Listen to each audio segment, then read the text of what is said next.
Emergency savings is simply a cash reserve that is kept aside to be used in case of emergency.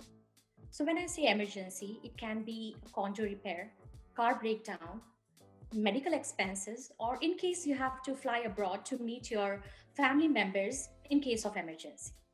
So it's considered having a fire extinguisher in your condo.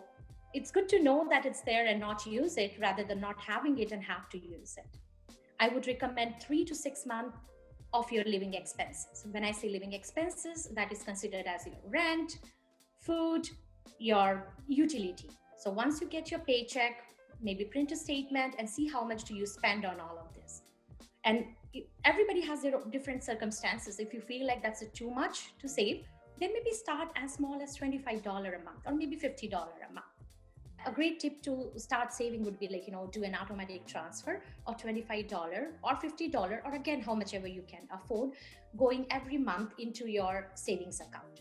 And make sure that the savings account or the product that you have where the save emergency funds you're saving is giving you some interest. And set it up. You can change it the way you want. Maybe you can increase it from 25 to 50 and so on, and decrease it the way you want it. When you have accumulated certain amount in your savings account, move into a GIC. When a GIC is something like guaranteed investment certificate, where your funds are saved. At the same time, you get a little better interest as compared to the savings account.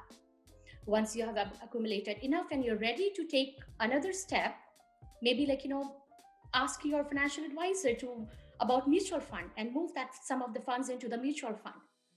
So life happens and emergency savings can help you through potential financial catastrophe.